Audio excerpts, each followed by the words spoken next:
नमस्कार, जय महाराष्ट्र. प्रभास समाचारमध्ये आपलं सर्वांचं मी स्वागत करतो. आज आपण पाहिलं उद्धव बाळासाहेब ठाकरे गटाचे जे मशाल आहे आणि वसई विरार शहर महानगरपालिकेमध्ये जे चाललेली घोडदौड आहे, उमेदवार आहेत प्रभाग 11चे, त्यांच्याबरोबर आपण चर्चा करणार आहोत. कशा पद्धतीने प्रचार चालू आहे आणि कशा पद्धतीने प्रतिसाद येतो आहे.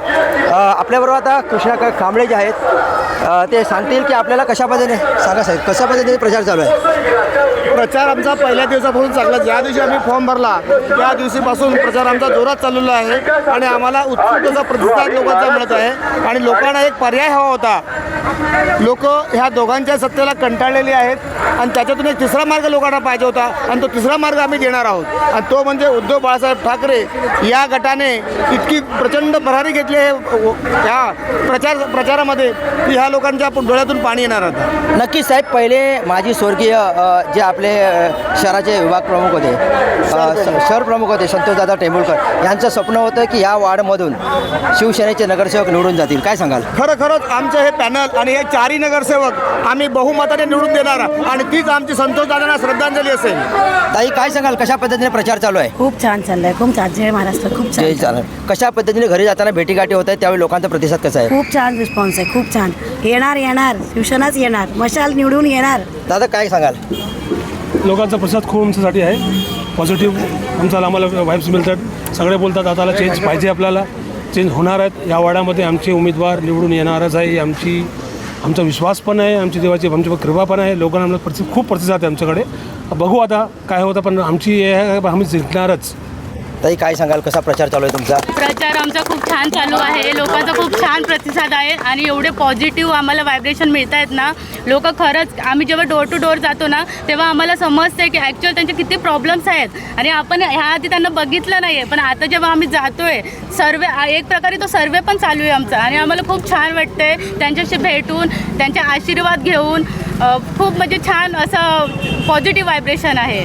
ताई, मी तुमची एक मुलाखत निवडणुकीच्या आधी घेतली होती आणि आता आपण परत ह्या रोडवरती भेटतोय. काय बदल काय वाटतोय तुम्हाला? बदल खूप छान वाटतोय. आता तुम्हाला माहितीच असेल, पहिलं आपलं जे युती होती त्या प्रकारे आपली काही झाली नाही आहे. त्यांनी आम्हाला डावलून टाकलेलं, त्यावेळेस RPLना नाही इन्व्हॉल्व केलं होतं. पण आता मी ह्या पक्षामध्ये आली आहे. सर्वांनी जे आमचे वरिष्ठ जे अधिकारी आहेत ना, त्यांनी खूप मला सपोर्ट केला आहे. वरिष्ठ नेत्यांनी खूप माझी साथ दिली आहे मला आणि त्यांच्या आशीर्वादानेच आता मी ह्यापुढे कार्य चालू करते आणि खूप छान प्रतिसाद येतो नागरिकांचा. मला खूप छान वाटतं. नक्कीच, धन्यवाद ताई. दादा, काय रोहन दादा, काय सांगाल? नवतरुणांना संधी मिळालेली आहे. बाळासाहेब ठाकरेंचं जे स्वप्न होतं ते वसई विरारती परत एकदा, कारण ठाणे जिल्ह्यामध्ये मजबूत अशी पकड होते. आनंद दिघेंचं नाव होतं, राजा जाधवांचं नाव होतं. काय सांगाल? नाव अजूनही आहे आणि त्यांच्या आशीर्वादामुळे आज आम्ही या ठिकाणी उभे आहोत. तसंच एकंदर आम्ही फिरत असताना लोकांचा जो प्रतिसाद मिळतो आहे आम्हाला, तो बघून तुम्हाला 100% आम्ही सांगतो, महापौर बसवण्यामध्ये आम्ही किंग मेकर असणार म्हणजे असणारच. जसंपर्यंत शिवसेनेचे जे बाळासाहेब ठाकरे होते त्यांनी आपल्याकडे रिमोट कंट्रोल ठेवलं होतं आणि अखंड मुंबईवरती आणि या महाराष्ट्रावरती राज्य करत होतं. सावंतसाहेब, काय सांगाल की आपल्याला बरेच वर्षानंतर ही चांगल्या प्रकारची सुवर्ण संधी मिळालेली आहे आणि लोक तन मन धन अर्पून आता ह्या प्रचाराला लागले आहेत आणि लोकांना आणि मतदारांना काय आवाहन कराल? खरंच लोक, ह्या वसई विरार शहरातली लोक गेले 10 वर्ष आमच्याकडे नगरसेवक नव्हते. गेले 5 वर्ष निवडणुका नव्हत्या.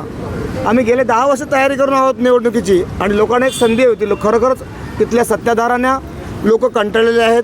त्यानंतर जो बदल झाला आहे 2 वर्षात, त्याही लोकांना कंटाळलेले आहेत. आता मी त्याच्यावर तो जास्त काही बोलत नाही आहे, पण लोकांना एक जो पर्याय होता ना, तिसरा पर्याय, तो आम्ही आहोत. बाळासाहेब ठाकरेंच्या शब्दाप्रमाणे 80% समाजकारण आणि 20% राजकारण हेच आम्ही करत आलो. त्याचमुळे आज इथे पक्षाने आम्हाला उभं ठेवलं आहे आणि ही जी गर्दी बघताय ही या समाजकारणाचीच गर्दी आहे. ही समाजकारण जे करतो त्याचं हे आमचं फळ आहे.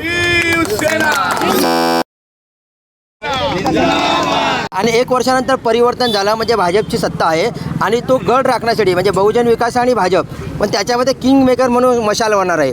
कुठे सरळच ही लढत आमची भाजपशी आहे, त्यांच्याशी आमची लढतच नाही आहे. कारण किंग मेकर आम्हीच, महापौर आम्ही बसवणार आहोत. आमच्याशिवाय या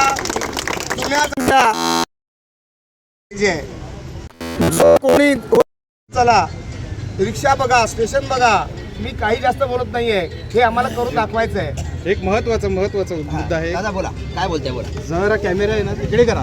हो इकडे. मच्छर दाखवता तुम्ही. ही जी या हे बघा, आम्हाला पण सत्ताधाऱ्यांनी आहे ना मच्छरांची पोल्ट्री केली ना, हे सर्वप्रथम आम्ही बंद करण्याचं पहिलं विडा उचललेला आहे. बघा आपल्याकडे फार मोठे आपला प्रभाग 14 मध्ये पण समजा किंवा 11 मधून पण फार मोठ्या जो एक नालासोपाऱ्यामध्ये जी फार 550 वर्षापूर्वीची जी खाडी आहे आणि त्या खाडीचा प्रॉब्लेम आहे आणि ती खाडी जोपर्यंत बंद होत नाही आणि कितीही कोणी काही सांगितलं तरी ते हा गटार आणि ह्याच्या समस्या मच्छरच्या ह्या प्रादुर्भाव थांबणार नाही आहे. ह्याविषयी काय मोठं पाऊल उचलावं? नाही कसं आहे मी तुम्हाला सांगतो, हा प्रादुर्भाव थांबू शकतो. कारण एक असा पिरियड येतो ज्या टायमाला मच्छर अंडी घालतात आणि तेव्हाच जर आपण नियोजन केलं ना, का औषध मारलं किंवा वापरलेलं ऑइल असते ते गटारामध्ये टाकलं कपड्यामध्ये भिजवून, तर हा प्रादुर्भाव कमी होण्याची शक्यता आहे. परत जी उघडं गटार आहे, जे आता गटारच झाल्यापूर्वी खाडी होता, त्याच्यावरती जर स्लॅब टाकला आणि ते व्यवस्थित नियोजन केलं, त्याच्यावरती आपण स्लॅब टाकून सुशोभीकरण केलं, गार्डन केलं, जॉगिंग ट्रॅक केले भविष्यात, तर या गोष्टी म्हणजे मच्छरांचा प्रादुर्भाव नक्कीच थांबेल. हे आणि आमच्या मॅनिफेस्टोमध्येच आहे ते. ॲक्च्युली आम्ही पहिलं सर्वप्रथम काम करणार ते मच्छरांचंच काम करणार. तिसरी मुंबई म्हणजे आपल्याकडे वसई विरारकडे पाहिलं जातं, म्हणजे याकडे वाढवण बंदर येणार आहेत, एअरपोर्ट होणार आहेत, मेट्रो जाणार आहेत, अनेक प्रकारचे जे मार्ग आहेत आणि ट्रेन वगैरे जात आहे. या संदर्भामध्ये लोकांना जनजागृती व्हावी आणि ही सत्ता इथे पाहिजे भाजपला. यासाठी अहोरात्र मेहनत करून तन मन धन करून साम बेन दंड वापरताय. काय वाटतं यार? नाही कसं आहे माहिती आहे काय, एक आपण बघितलं तर भाजपचा एक बिझनेस आहे. राजकारण म्हणजे बिझनेस आहे. आता बिझनेसमध्ये ते पैसे ओतणार आणि ते पैसे ओतलेले रिकवर करायला अजून भ्रष्टाचार करणार आणि भ्रष्टाचारी लोक त्यांच्याकडे गेल्यावरती साफ होतातच आहे. तर मला त्याच्यामध्ये वेगळं सांगण्याची काही गरज नाही. Washing machine yes exactly, washing machine आहे त्यांच्याकडे काय जादू आहे मला माहित नाही. पहिली गोष्ट म्हणजे सगळे तिकडे गेल्यावरती साफ होत आहेत, अशी प्रकारची गोष्ट आहे. आणि आता कसं आहे, मुंबई झाली आहे, मुंबई तर पाहिजेच आहे, आजूबाजूचा परिसर पण पाहिजे, फक्त ओरबाडून खायचं आहे. हा त्यांचा मेन मोटिव्ह या ठिकाणी दिसत आहे. होणार, विकास होणार आहे, त्यांच्या माध्यमातून पण होणार आहे, आमच्या माध्यमातून पण होणार आहे. उद्धव साहेबांनी आज कोस्टल रोड घेतला, सगळं घेतलं, तुम्ही बघितलं 1 रुपयाचा टॅक्स नाही आहे. कशावरनं हे निष्पन्न झालेलं आहे? जी मुंबई महानगरपालिका आपण स्टँडर्ड ठेवलेलं आहे, एवढी ठेवी आहे आपली 90,000 करोडची, त्याच्यावरनंच तर हे सगळं घडते आहे. आणि हेच उद्धव साहेबांचं स्वप्न, आदित्य साहेबांचं स्वप्न आम्हाला या ठिकाणी वसई विरारमध्ये साकार करायचं आहे. ही आमच्या सर्वांची इच्छा आहे आणि त्याच्यासाठी आम्हाला जनतेचा बरेच दिवस चळवळ तुमच्याकडे मी पाहिलेली आहे आणि शिवसेनेसाठी काहीतरी करण्याचा प्रयत्न पहिल्यापासून तुमच्याकडे आहे. आपण बुराण चौकामध्ये पण चर्चा केली, त्यावेळी बरंच या गोष्टींवरती आपण चर्चा केली होती आणि लाईव्ह आपण पाहिलेलं आहे. काय सांगाल आता शिवसेनेला कसे सुखीचे दिवस कसे आहेत? आता आपण वेळ दाखवेल सगळ्यांना कसे सुख येतं लोकांचे. तर साहेबांनी बोलले आपल्या की मच्छर बघा केवढे आहेत. तिकडे जे साहेब राहुल भाने बोलले की बाबा पोर्ट होणार आहे, एअरपोर्ट होणार आहे. पोर्ट होणार आहे कोणासाठी? आपल्यासाठी होणार आहे का? ते देणार कोणाला? सगळ्यांना माहीत. एअरपोर्ट कोणासाठी? आपल्यासाठी नाहीच. आपल्या लोकांना नोकऱ्या पण नाहीच आहे. कोणाला भेटणार आहे? त्या लोकांना जे वरती बसलेले. तर हे जर त्यांची बोलायचं ना नवीन मुंबई मुंबई करायची, ते त्या लोकांसाठी करायची. त्यांना गावाला मिटवायचंच आहे. गाव बोलतं एक स्वर्ण बाबा स्वर्ग असतो. गावामध्ये काय निसर्ग सगळे असतात तिकडे, लेकिन या लोकांना सगळं मिटवायचं आहे. आणि यांचे जो आहे ना बॉस बसलेले त्यांना द्यायचं आहे. लोकांचा विकास करायचा नाहीच आहे, त्यांना त्यांचा विकास करायचा आहे. नक्कीच विकास त्यांचा करत आहे. अजून एक दादा तुम्हाला प्रश्न विचारतो. बघा ही रात्र आजची आहे, ही फार महत्त्वाची रात्र आहे. उद्या मुख्यमंत्री इथे पदार्पण करत आहेत नालासोपारामध्ये आणि कदाचित म्हणजे अखंड ज्या लोकांचा देशाचं लक्ष लागलेली मगरमच्छी अशी एक व्यक्ती उद्या पक्षप्रवेश करण्याची शक्यता आहे. काय ऐकलंय आम्ही पण ऐकूनच आहे. आता कसं आहे माहिती आहे का, हा भाड्याने जमवलेला पक्ष आहेच, तर ते जमवतच बसणार आहे. कळलं का? आता कोणही उठला तर त्याला संपवण्याचं काम ते करणारच आहेत. एकतर आमच्यात हे वॉशिंग मशीन आहे आमच्याकडे, नाहीतर आम्ही आमच्या हिशोबाने करतो. ईडी काड्या पण आमच्याकडेच आहेत खिशामध्ये. हा त्यांचा मूळ स्वभाव आहे. आणि जे आम्ही उभे आहेत, जे उद्धव साहेबांच्या मागे आज ठामपणे उभे आहेत. आज संजय राऊत साहेब जेलमध्ये जाऊन आले, पण आम्ही आज तिथे तटस्थ आहे. कारण आमच्यामध्ये बाळासाहेबांचे विचार आहेत आणि हे विचार आम्ही पुढे घेऊन जात असताना आम्ही अशा कुठल्याही पक्षाच्या भीतीला घाबरत नाही. कोणीही जाऊन दे, पक्ष नाही. मशाल तुमच्या येस, आमच्या हातामध्ये मशाल आहेत आणि वेळ आला तर आपण तेही करायला हरकत नाही. पण आमचा मोटिव्ह एकच आहे. ही स्थानिक स्वराज्य संस्था आहे, त्याची निवडणूक आहे.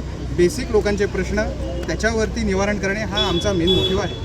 नक्कीच मी जास्त वेळ घेणार नाही, कारण प्रत्येकाच्या मतदाराच्या घरापर्यंत पोहोचणं फार महत्त्वाचं आहे आणि ते आज महत्त्वाचं आहे. ते दिवस आणि वेळ आपल्याकडे कमी आहे. शेवटचा सावंत साहेब तुमच्यासाठी एक प्रश्न आहे. सर्व मतदार बंधू भगिनींना या 4 उमेदवारांना पॅनलमध्ये निवडून येण्यासाठी काय आवाहन करा? मी आवाहन करायची गरजच नाही आहे. माझे 4ही संगती आहे, सोबती आहेत. ते आपल्या परीने जीवाचं रान करून प्रचार करत आहेत. आणि हे कार्यकर्ते बघा, यांना काहीही न देता हे दिवरात्र एक श्रद्धा आणि निष्ठा ही उद्धव साहेबांप्रती असल्यामुळे मी शिवसेनेच्या पाठीमागे उभे आहेत. आणि माझं पुरं पॅनल जो आहे 4 जणांचं ते निर्निवाद निवडून येणार आहे, त्याचा काही विषयच नाही आहे. नक्कीच नक्कीच. बाळासाहेबांचा एक शब्द होता, बाळासाहेबांचं एक स्वप्न होता आणि सांगत होते की लाख मेले तर चालतील, पण लाख मुलं तर पोशिंदा जिवंत राहायला पाहिजे. आणि जर वसई विरारमध्ये 10, 15, 20, 25, 50, 100 जरी नगरसेवक शिवसेनेचे आले तर पुढची सत्ता ही शिवसेनेची कंपल्सरी असेल आणि उद्धव बाळासाहेब ठाकरेंचं स्वप्न हे नक्कीच पूर्ण होईल. जय हिंद, जय महाराष्ट्र. पुढील व्हिडिओ पाहण्यासाठी प्रभात समाचार यूट्यूब चॅनलला सबस्क्राईब करा.